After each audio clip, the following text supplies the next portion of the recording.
किशोर और पिद्दी 2 भाई बहन थे। पिद्दी बहुत खर्चीले स्वभाव की थी। वो जितना कमाती अपने ऐशो आराम में पैसे उड़ा दिया करती। लेकिन किशोर समझदार था, घर को साथ लेकर चलना जानता था। अपनी बहन के जितना कमाता तो नहीं था, लेकिन फिर भी वो किसी तरह घर का खर्च चला लेता था। एक दिन पिद्दी किशोर से कहती है, किशोर, तुम थोड़ा ज्यादा क्यों नहीं कमाते? मेरे दोस्त रोज मेरा मजाक उड़ाते हैं। अरे बहन, मैं कोशिश तो कर रहा हूँ।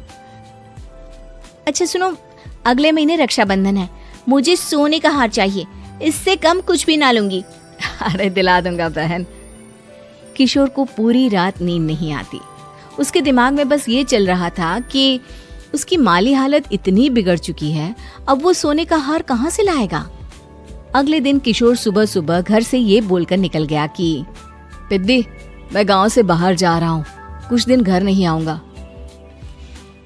किशोर ने अपने काम के साथ साथ फेरी में कपड़े बेचने भी शुरू कर दिए, जिससे वो ज्यादा से ज्यादा पैसे कमा सके।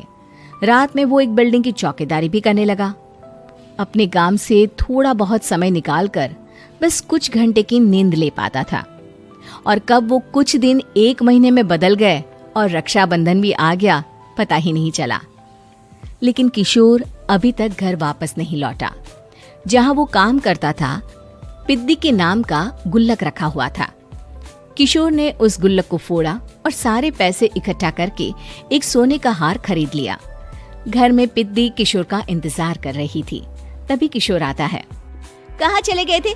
4 दिन का कहा था और 1 महीने से पता नहीं कहाँ गायब हो गए थे। मैंने बस एक हार मांगा था और तुमने तो घर ही छोड़ दिया। अरे मुझे थोड़ा काम मिल गया था। कुछ नहीं, सब समझती हूँ, बहाने थे तुम्हारे। अपनी बहन के लिए इतना भी नहीं कर सकते, कैसे भाई हो? चलो यहाँ बैठो, राखी बांधती हूँ। पिद्दी ने किशोर को राखी बांधी।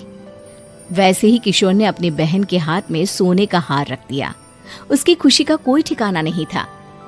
वो मिठाई खिलाए बिना ही नेकलेस लेकर चली गई और शीशे के सामने अपने गले में हार रखकर देखने लगी। किशोर ने लड्डू उठाया और खुद ही खा लिया। ऐसे कई साल गुजर गए। एक दिन पिद्दी की नौकरी छूट गई।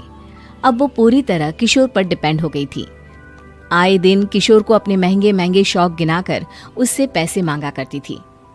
किशोर, कुछ पैसे देना, मुझे पार्लर जाना है। किशोर बिना कुछ बोले उसे पैसे दे देता। ये क्या, 500? अरे इतने में तो मुझे पार्लर में एंट्री मिलेगी बस।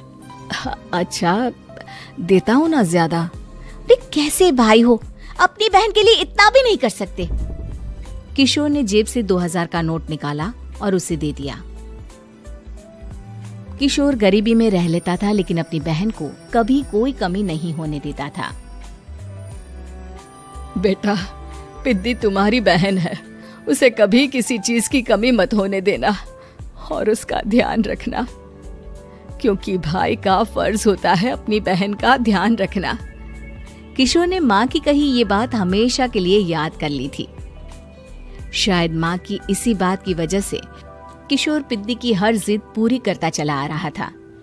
किशोर, आज मैं अपने दोस्तों के साथ पार्टी करने जा रही हूँ, मुझे कुछ पैसे दो ना। किशोर पिद्दी को समझाता है, लेकिन पिद्दी नाराज होकर चली गई और अपने कमरे में सुबक सुबक कर रोने लगी। किशोर अपनी जेब से कुछ पैसे निकालता है और पिद्दी को दे देता है।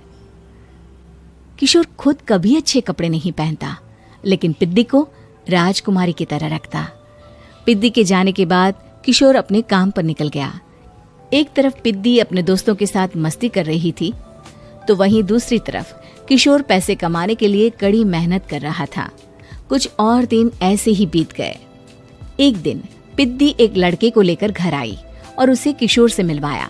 किशोर, मुझे इस लड़के से शादी करनी है, लेकिन इनके मम्मी पापा बोल रहे हैं कि उनको दहेज में एक कार चाहिए, तभी वो मेरा और पंकज का रिश्ता कबूल करेंगे। लेकिन बहन, कार खरीदना कोई सब्जी खरीदने के बराबर तो नहीं है। अरे कैसे भाई हो तुम, अपनी बहन के लिए इतना नहीं कर सकते? देखो, मैं ज्यादा इंतजार नहीं कर सकती, तुम्हें 1 साल में मेरे लिए कार खरीदनी ही होगी। अच्छा पंकज, एक काम करो, कल तुम अपने माता पिता को घर बुला लो, मैं उनसे तुम्हारे और पिद्दी के रिश्ते की बात कर लेता हूँ। अगले दिन किशोर के छोटे से घर में पंकज और उसके माता पिता आते हैं। बेटा, तुम्हारी बहन ने हमारी शर्त तो बता ही दी होगी। जी। बेटा तुम तो इतने छोटे घर में रहते हो, दहेज कहाँ से लाओगे?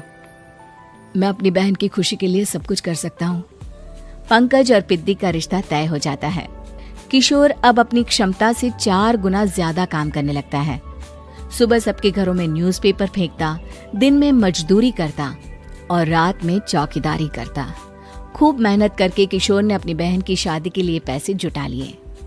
उसने अपनी बहन के लिए कार खरीद ली। जब वो पिद्दी के ससुराल वालों से मिलने गया तो उन्होंने किशोर से और पैसों की मांग की। इस बार किशोर हार चुका था। पिद्दी माफ करना, मैं तुम्हारी शादी उस लड़के से नहीं कर सकता। वो लालची लोग हैं, उन्हें सिर्फ पैसों से मतलब है। देखो किशोर, मैं पंकज से ही शादी करूंगी।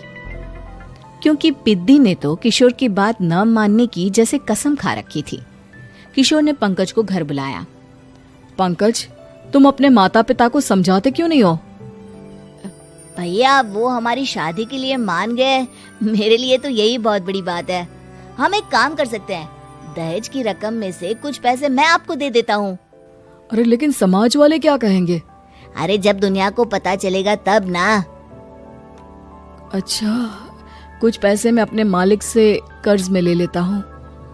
कुछ पैसे पंकज देता है, कुछ वो कर्जा लेता है और अपनी उम्र भर की कमाई वो अपनी बहन की शादी में लगा देता है। आखिर में पंकज और पिद्दी की शादी हो जाती है। पिद्दी की विदाई के बाद किशोर बिल्कुल अकेला पड़ जाता है। अब उसका कमाने में भी मन नहीं लगता। उधारी वाले रोज घर में आकर बैठ जाते हैं। अरे किशोर, अब तो पिद्दी की शादी को 5 साल हो गए, अब तो हमारा पैसा लौटा दो। चाचा, पिद्दी के जाने के बाद किसी भी काम में मन नहीं लगता। अरे तो हमारा पैसा कैसे वापस मिलेगा? जी, कुछ करता हूँ मैं। किशोर के ऊपर बहुत सा कर्जा चढ़ गया था, इसलिए उसने तय किया कि वो ये घर बेचकर सबके पैसे लौटा देगा। अगली सुबह शहर के किसी साहूकार को उसने अपना घर बेच दिया और सबके पैसे लौटा के वो गांव छोड़कर चला गया। पिद्दी ने शादी के बाद कभी अपने भाई का हाल तक नहीं पूछा। किशोर को फर्क नहीं पड़ता था, बस ससुराल में उसकी बहन खुश है ये जानकर उसे खुद की खुशी मिलती थी और ये सोचकर कि उसने माँ से किया हुआ वादा पूरा